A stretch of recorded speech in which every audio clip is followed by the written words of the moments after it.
حضور کو یہ سمجھنا معاذ اللہ کہ زندہ نہیں، استغفر اللہ، خاک میں مل گئے۔ ارے خدا تجھے خاک میں ملا دے، مصطفیٰ کی بے ادبی کرنے والے، تمہیں خبر نہیں کہ انبیاء کے جسم کو زمین کھا نہیں سکتی، شہداء کے جسموں کو نہیں کھاتی، اولیاء کے جسموں کو نہیں کھاتی۔ تم انبیاء کی بات کرتے ہو اور پھر سید الانبیاء کی بات کرتے ہو۔ حدیث پاک میں ہے، امام احمد بن حنبل نے روایت کیا، امام حاکم طبرانی نے، حاکم نے کہا ذا حدیث صحیح الاسناد، کہ حضرت ابو ایوب انصاری رضی اللہ آقا علیہ السلام کی قبر مبارک پر گرے پڑے ہیں، قبر مبارک پر لپٹے رو رہے ہیں۔ پیچھے مروان بن حکم آ گیا اور مروان نے دیکھا کوئی شخص حضور کے مزار پر لپٹ کے رو رہا ہے۔ اس نے کندھا پکڑا اور کہا کہ تمہیں معلوم ہے کیا کر رہے ہو؟ اتدری ما تصنع، معلوم ہے کیا کر رہے ہو؟ آپ نے پیچھے مڑ کے دیکھا، جب مڑ کے دیکھا فاقبل علیہ فیضا و ابو ایوب، مڑ کے دیکھا مروان کانپ گیا، وہ حضرت ابو ایوب انصاری تھے رضی اللہ تعالیٰ عنہ۔ انہوں نے جواب دیا، قال نعم جئت رسول اللہ صلی اللہ علیہ وسلم ولم آت الحجر، پوچھنے والے میں رسول پاک کے پاس آیا ہوں، کسی پتھر کے پاس نہیں آیا۔ رسول پاک کی بارگاہ میں آیا ہوں، جو زندہ ہیں، جو سنتے ہیں، جو حاجتیں پوری کرتے ہیں۔ ولم آت الحجر، کسی پتھر کے پاس نہیں آیا کہ میرا رونا نہ سنے۔ یہ صحابہ کرام کا عقیدہ تھا۔ کن کا؟ اب یہ خیال کرنا، آقا علیہ السلام کو یہ سمجھنا یہ عقیدہ رسالت کے خلاف ہے اور شان رسالت میں بے ادبی ہے۔ یہ سمجھنا کہ مر گئے معاذ اللہ، مٹی میں ہو گئے اور آج کی تاریخ میں اور آج کے دن میں زندہ نہیں۔ سنو، رسول پاک تو ولادت سے پہلے بھی زندہ تھے۔ کنتو نبیم و آدم بین الروح والجسد، حضرت آدم پیدا نہ ہوئے تھے تب بھی زندہ نبی تھے، آج بھی زندہ ہیں۔ حدیث پاک سنیے کہ کس طرح زندہ ہیں یا نہیں۔ ابو داؤد سیاستہ کی حدیث اور حدیث صحیح، حدیث نمبر 1047، سنن ابی داؤد، پھر سنن نسائی سن لیں، پھر ابن ماجہ، پھر مسند احمد بن حنبل، پھر صحیح ابن حبان، پھر مستدرک حاکم، کل کتب حدیث مختلف طرق سے حدیث صحیح لاتے ہیں، اور اس کی توثیق ابن تیمیہ کے شاگرد علامہ ابن القیم کرتے ہیں۔ ابن القیم جلاء الافہام میں اوس بن اوس حدیث کے راوی ہیں۔ آقا علیہ السلام نے فرمایا، لوگو اکثروا علی من الصلاۃ فی یوم الجمعہ، لوگو جمعہ کے دن مجھ پر بڑی کثرت سے درود و سلام پڑھا کرو۔ فإن صلاتکم معروضۃ علیہ، تمہارا درود و سلام میرے اوپر پیش کیا جاتا ہے۔ اگر معاذ اللہ مر کے مٹی ہو گئے ہوں تو پیش کس پر کیا جاتا ہے؟ جو مر کے مٹی ہو جائے اس پر درود و سلام پیش کیا جا سکتا ہے؟ آقا نے فرمایا پیش کیا جاتا ہے۔ سنیے آگے، قالوا یا رسول اللہ وکیف تعرض علیک صلاتنا وقد ارمت، جب آپ کا وصال ہو جائے گا، وفات پا جائیں گے اور آپ قبر انور میں ہوں گے تو اس وقت بھی ہمارا درود و سلام پیش کیا جائے گا؟ آقا علیہ السلام کا جواب سنیے، اور عقیدے اپنے نفس کی شرارت اور جہالت کے ساتھ من گھڑت نہ بنائیے، عقیدے وہ رکھیے جو تاجدار کائنات نے سکھائے۔ آقا نے فرمایا، ان اللہ عز وجل حرم علی الارض ان تاکل اجساد الانبیاء، ہاں میری وفات کے بعد بھی تمہارے درود و سلام مجھ پر پیش ہوں گے، چونکہ اللہ نے زمین پر حرام کر دیا ہے کہ انبیاء کے جسموں کو کھائے۔ زمین انبیاء کے جسموں کو نہیں کھا سکتی۔ پھر اسی طرح یہ حدیث آگے آئیے، آقا علیہ الصلوۃ والسلام نے حدیث ابو الدرداء اور روایت ہے ابو الدرداء کی، جسے امام ابن ماجہ نے روایت کیا سند صحیح سے، حدیث نمبر 1637، اور علامہ ابن القیم، علامہ ابن تیمیہ کے شاگرد نے پھر توثیق کی۔ وہ آقا علیہ السلام نے فرمایا، ان احدا لا یصلی علی الا اردت علی صلاتہ حتی یفرغ منہا، فرمایا لوگو قیامت تک کوئی مسلمان ایسا نہیں جو مجھ پر درود و سلام پڑھے اور اس کے فارغ ہونے سے پہلے مجھ پر پیش نہ ہو جائے. ابھی درود و سلام ختم نہیں کرتا کہ مجھے پیش ہوتا ہے. صحابی کہتے ہیں حضرت ابو الدرداء قلت وبعد الموت، یا رسول اللہ جب آپ وفات فرما جائیں گے اس کے بعد بھی؟ لوگ کہتے ہیں آج کی تاریخ میں زندہ نہیں، معاذ اللہ. میں تمہیں آج کی تاریخ بتاتا ہوں کیا ہے. پوچھا وفات کے بعد بھی؟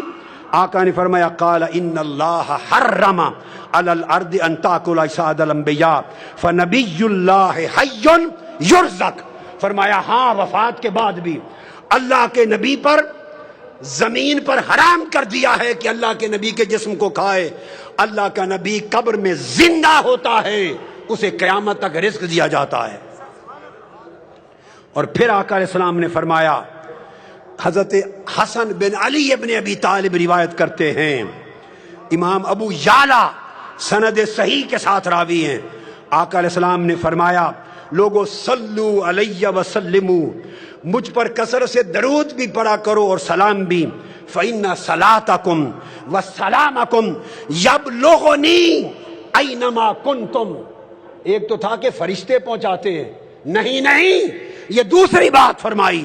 فرشتے تو نوکری کرتے ہی ہیں پہنچانے کی، فرشتے اسی طرح پہنچاتے ہیں آقا کی بارگاہ میں درود و سلام جیسے ہمارے اعمال اللہ کی بارگاہ میں پہنچاتے ہیں. اگر آپ یہ سمجھے اگر حضور خود سنتے ہمارا درود و سلام تو فرشتے کیوں پہنچاتے؟ اگر ذہن میں یہ آئے تو میرا سوال ہے اگر خدا خود دیکھتا تو فرشتے نامہ اعمال خدا کو لکھ کر کیوں پہنچاتے؟ فرشتے صبح و شام ہمارا نامہ اعمال خدا کی بارگاہ میں پیش کرتے ہیں.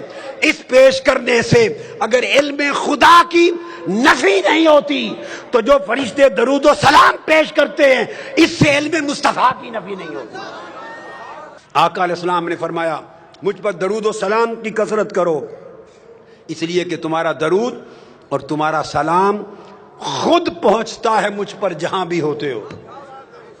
ارے بمبے والو، بمبئی سے مصطفیٰ پہ درود و سلام پڑھو گے، خدا کی قسم گنبد خضرا میں مصطفیٰ خود سنتے ہیں. میں سند کے ساتھ کہہ رہا ہوں، سند کے ساتھ آقا خود سنتے ہیں. آقا نے فرمایا صلو علیہ. دوسری روایت حضرت سعید بن ابی سعید عن ابی ہریرہ رضی اللہ تعالیٰ عنہ فرمایا صلو علیہ فإن صلاتکم تبلغنی حیثما کنتم.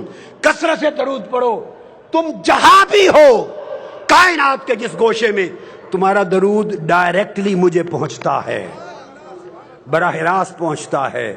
اور آقا علیہ السلام نے تو یہاں تک فرما دیا، حدیث پاک حضرت ابو ہریرہ راوی ہیں، سنن ابی داؤد اور مسند احمد بن حنبل، حدیث صحیح، فرمایا ما من احد یسلم علیہ الا رد اللہ علیہ روحی حتی رد علیہ السلام. کائنات کی عرضی پر جہاں بھی کوئی مسلمان مجھ پر سلام پڑھتا ہے، درود و سلام پڑھتا ہے، آقا نے فرمایا الا رد اللہ علیہ روحی، اللہ نے میری روح میرے جسم میں واپس لوٹا دی گئی ہوئی ہے. میری روح میرے جسم میں واپس بولیے لوٹا دی ہوئی ہے. میں ہر سلام کرنے والے کو سن کر خود جواب دیتا ہوں. اگر آپ کے ذہن میں ایک لطیف علمی بات اور ذوق کی بات کہوں، خیال آئے لوٹا کیوں دی؟ اگر لوٹانی تھی تو نکالی کیوں روح پاک، اور نکال لی تو لوٹا کیوں دی؟ سنو غور سے، نکالی اس لیے تاکہ ہر نفس پر ایک بار موت کا ذائقہ سچا ثابت ہو جائے. کل نفس ذائقۃ الموت، موت کا ذائقہ چکھنا بولیے ثابت ہو جائے. آقا علیہ السلام نے بھی چکھا. اب میرا وجدان کچھ اور کہے گا، کوئی کہے گا کہ موت کا ذائقہ چکھا، اور میں کہوں گا نہیں، موت مصطفیٰ کے لبوں کو چکھنے کے لیے آئی. ہائے ہائے، موت مصطفیٰ کو چھونے کے لیے آئی. مولا میں محروم نہ رہ جاؤں، میں بھی چھو لوں تیرے محبوب کو. اس لیے روح نکلی. اب سوال پیدا ہوتا ہے کہ لوٹا کیوں دی؟ قرآن کا قاعدہ ہے، نص قرآن سنیے، قرآن نے کہا بلل آخرت خیر لک من الاولی، میرے محبوب تیری آخرت اور تیری بعد کی گھڑی، ہر بعد کی گھڑی پہلی گھڑی سے بہتر ہوگی، پہلی گھڑی سے بہتر ہوگی۔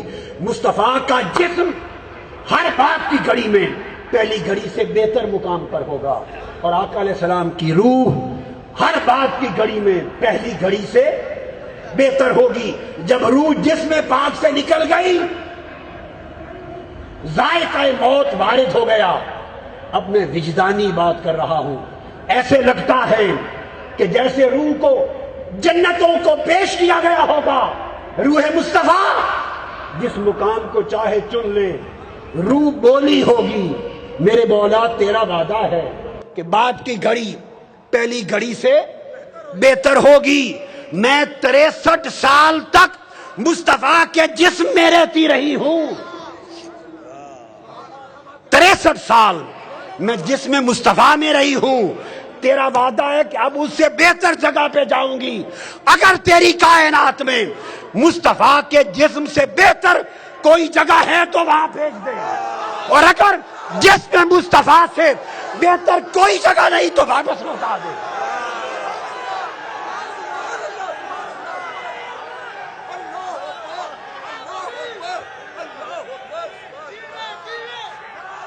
لا محالہ رحمت خدا نے جواب دیا ہوگا، رحمت خدا نے، اے روح مصطفیٰ، مصطفیٰ کے جسم سے بہتر تو نہ فرش پر میرے پاس کوئی جگہ ہے، نہ عرش پر، نہ مکان پر، نہ لا مکان پر۔